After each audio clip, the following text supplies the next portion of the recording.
Bismillahirrahmanirrahim. Assalamualaikum warahmatullahi wabarakatuh. Bertemu lagi dengan kami. Pada kesempatan kali ini, kami akan membahas materi penafsiran hasil pengolahan data yang disajikan dalam bentuk grafik. Sebelum masuk pada pembahasan materi, silahkan subscribe channel ini ya sahabat, agar kami terus bersemangat untuk menyajikan konten yang berisikan video pembelajaran untuk kalian. Terima kasih. Mari kita masuk ke pembahasan materi.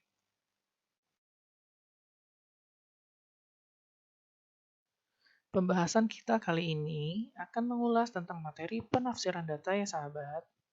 Data dapat disajikan dengan diagram gambar, diagram garis, diagram batang, maupun diagram lingkaran. Dari diagram ini, pasti kamu dapat menafsirkan data yang diperoleh. Agar kamu lebih jelas, langsung saja kita praktikkan ke contoh-contoh diagram dan soal-soalnya.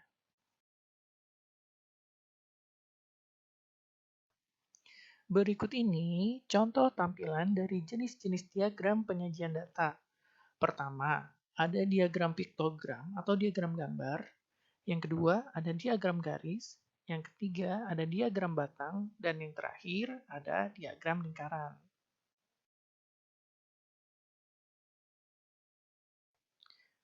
Oke, sekarang kita masuk pada contoh yang pertama, yaitu diagram gambar atau piktogram.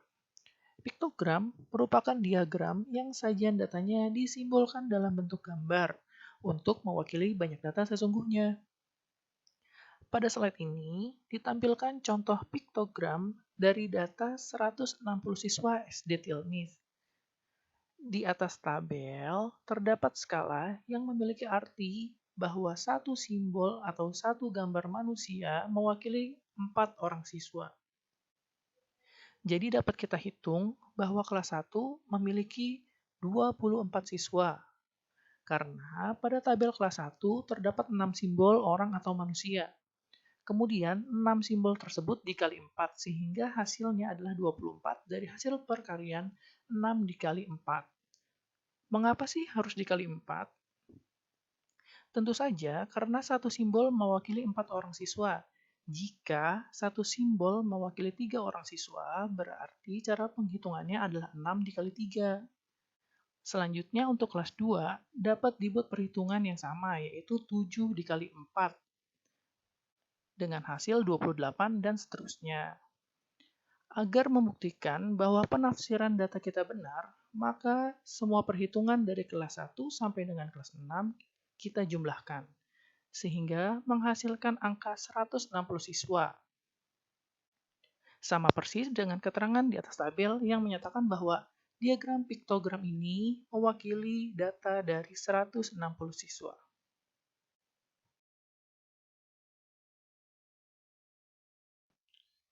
Contoh yang kedua adalah diagram garis. Seperti yang kamu lihat di layar, di sana terdapat contoh diagram yang berisi tentang olahraga kegemaran 30 siswa kelas 5. Sebelum kita dapat mengetahui banyak data dari olahraga kegemaran siswa, kita harus mengetahui bahwa diagram garis dan batang memiliki dua garis sumbu utama, yaitu sumbu X dan sumbu Y. Sumbu X adalah garis horizontal atau mendatar ke samping, dan sumbu Y adalah garis vertikal atau garis ke atas. Selain itu, kita harus cermat terhadap kelipatan angka yang terdapat pada sumbu Y. Diagram ini memiliki kelipatan dua angka seperti pada diagram di layar kalian. Selanjutnya, kita bisa menentukan banyak data dari setiap olahraga kegemaran dengan menentukan titik temu dari tiap olahraga kegemaran dengan angka pada sumbu Y. Contohnya, banyak siswa yang gemar terhadap voli adalah 3 orang siswa. Hal ini dapat kita buktikan dari ujung garis voli berada di tengah-tengah angka 2 dan 4, atau berada di antara angka 2 dan 4. Jika kita tarik garis bantu menuju sumbu Y dari ujung garis voli dengan garis putus-putus yang ada di layar kalian, maka angka yang terdapat di antara 2 dan 4 adalah angka 3. Adapun untuk olahraga lain, Badminton digemari oleh 9 orang siswa, sepak bola digemari oleh 12 orang siswa, dan basket digemari oleh 8 orang siswa. Sehingga jumlah dari 3 ditambah 9 ditambah 12 dan ditambah 8 adalah 32, sama dengan jumlah data yang terdapat pada keterangan di atas tabel.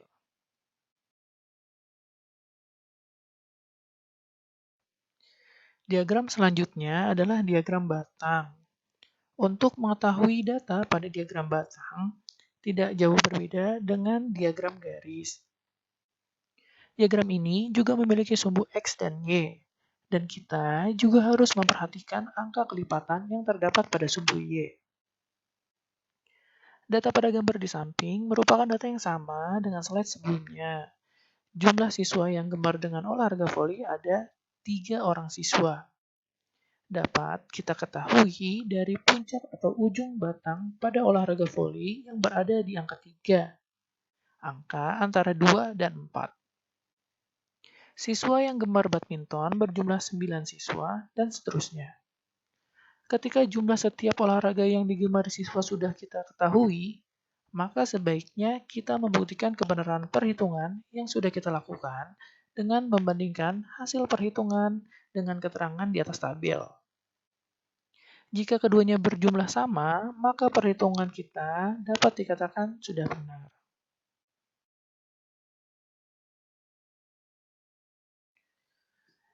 Jenis diagram keempat adalah diagram lingkaran. Diagram lingkaran dapat disajikan dalam 2 jenis besaran atau satuan, yaitu satuan persen dan satuan derajat, seperti yang terlihat pada tampilan di layar kamu. Kita coba menghitung kedua jenis satuan pada diagram lingkaran.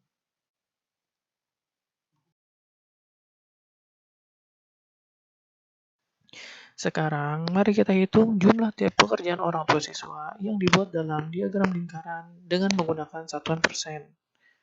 Dari diagram tersebut, dapat kita ketahui bahwa terdapat 4 jenis pekerjaan orang tua dari 60 siswa, di mana yang bekerja sebagai petani sebanyak 10%, karyawan sebanyak 50%, wira swasta sebanyak 25%, dan PNS sebanyak 15%. Perlu kita ingat bahwa satuan persen memiliki total 100%. Jadi, untuk mengetahui jumlah dari tiap pekerjaan orang tua siswa, dapat dihitung dengan rumus persentase dikali jumlah data. Mari kita hitung.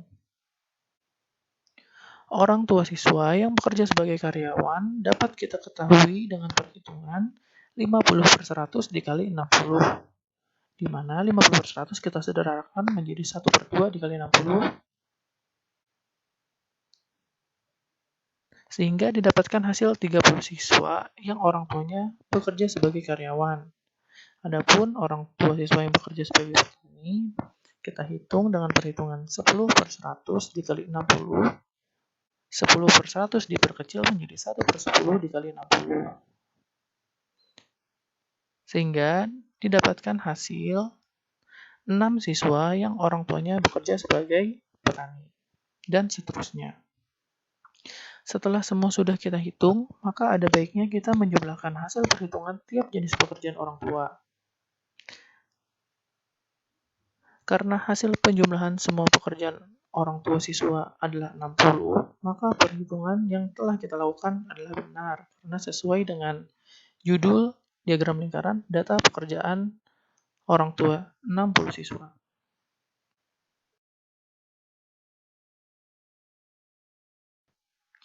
Selanjutnya, kita selesaikan diagram lingkaran dengan satuan derajat.